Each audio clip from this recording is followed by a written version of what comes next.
The murder rate in New Orleans has already surpassed last year's, and the negativity that comes with the killings, once again, making national headlines. Slidell police are investigating a murder. We'll get to that in a moment. But first, New Orleans police are on the scene of a murder that happened near a school which was in session at the time. Police arrested the man accused of shooting 5 teenagers at a high school.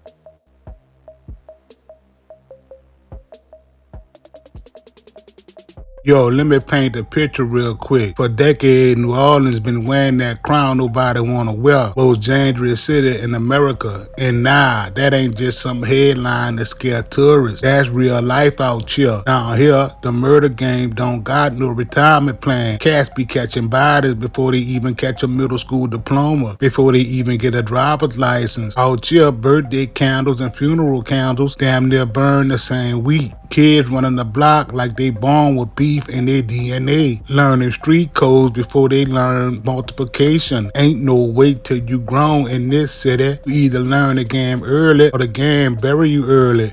Murder rate here is more than 10 times the national average. By the time 2003 rolled around, the city already had that hot, heavy tension you could feel just walking outside. Folks on edge, beef bubbling under the surface, old grudges mixing with new problems. In the end though, it don't take much to turn a rumor into a headline, and the headline into a homicide. We continue to see gun violence and homicides in New Orleans, increasing the homicide rate.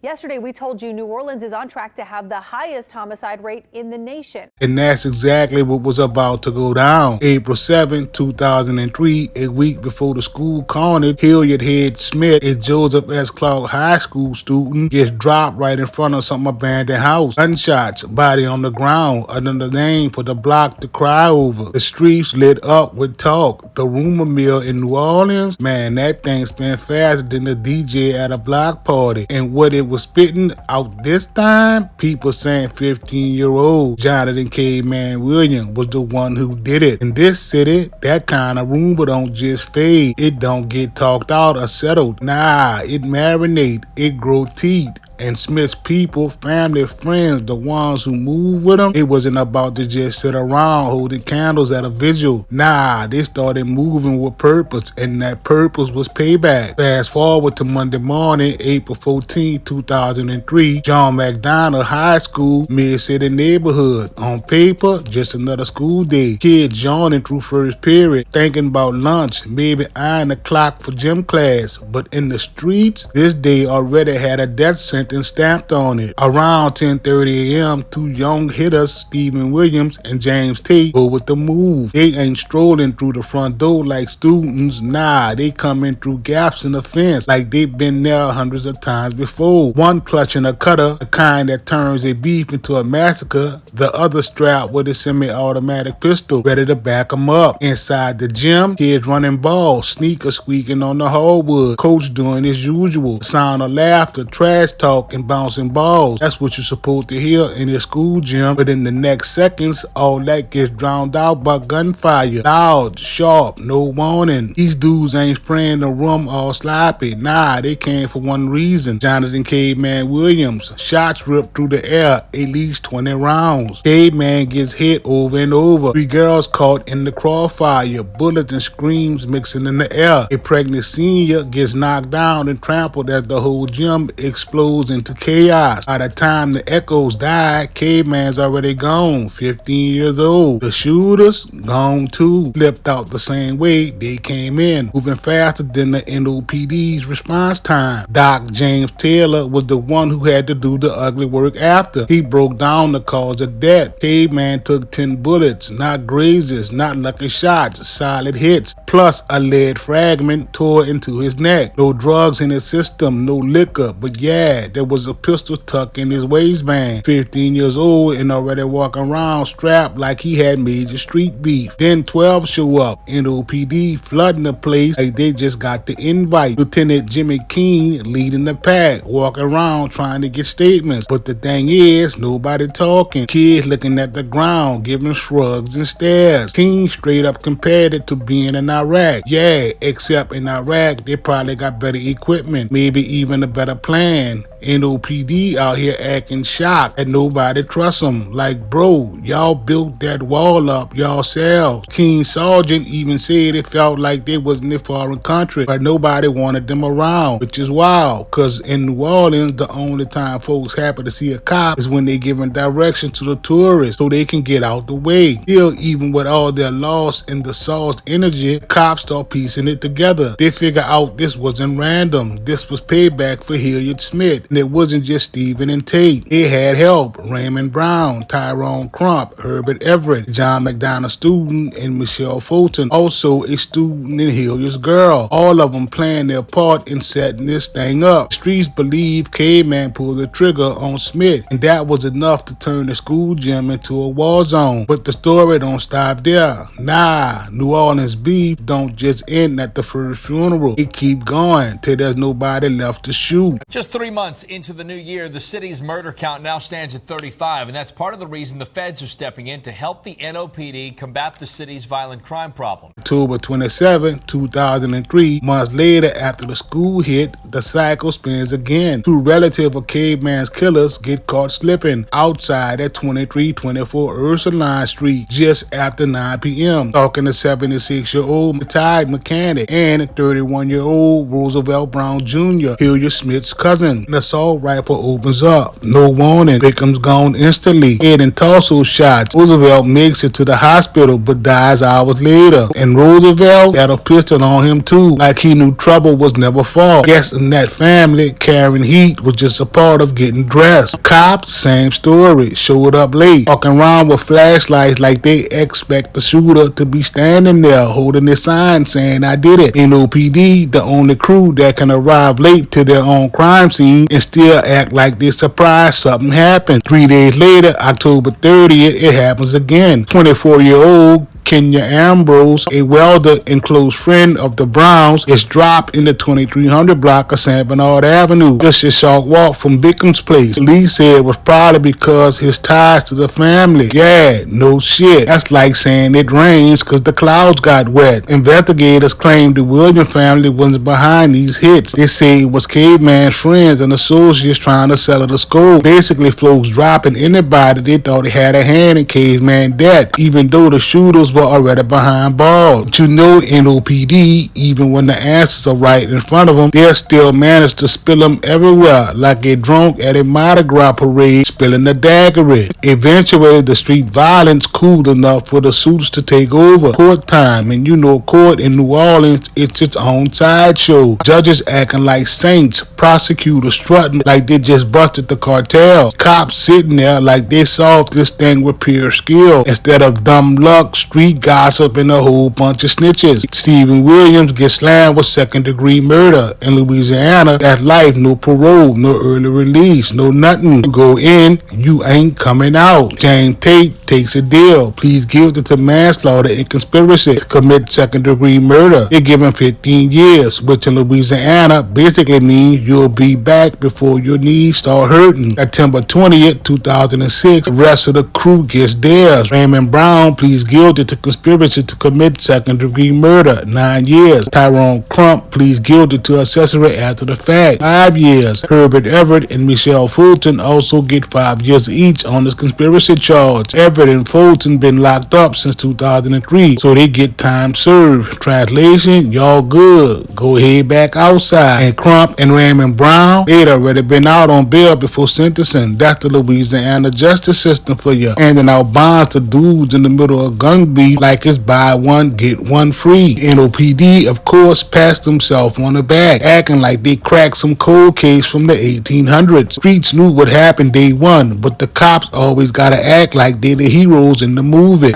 Today's shooting and murder are the latest violent crimes in what has been an increasingly violent year in New Orleans. The city is just one shy of 200 homicides with about 3 weeks left in the year. The city had 201 murders for all of last year.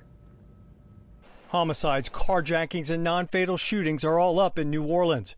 not just this year, but for the last 2 years. By the time the last gavel drops, the case is closed on paper. But in the neighborhoods, ain't no closure. Families still broken, grudges still burning, and the next generation watching like it's a warning sign, but still stepping right into the same mess. Mac kept carrying that stain. That April morning stayed in people's minds. The kind of thing that reminds you that beef don't care about schools, don't care about kids, don't care about who's innocent. Folks still whisper about caveman, about Hilliard Smith, about how one body led to another, then another, and another. The press even admitted it. Jacqueline Floyd from the Dallas Morning News said it probably would not have made national headlines if Caveman had been shot somewhere else instead of a gym packed with kids. Which is crazy, but true. America scrolls past dead kids in the hood all day. With a school shooting, that's ratings. In the end, the whole saga was pure New Orleans. Young shooters, old grudges, quick revenge, slow justice. Cops strolling in late. Courts handing out time like they dealing cards at Harris, in the streets keeping their own scoreboard. While the system went back to business as usual, Mid-City went back to sleeping with one eye open. Cause in this city, ain't no end of the story. It's another chapter waiting to be written, and another name waiting to be etched into a headstone.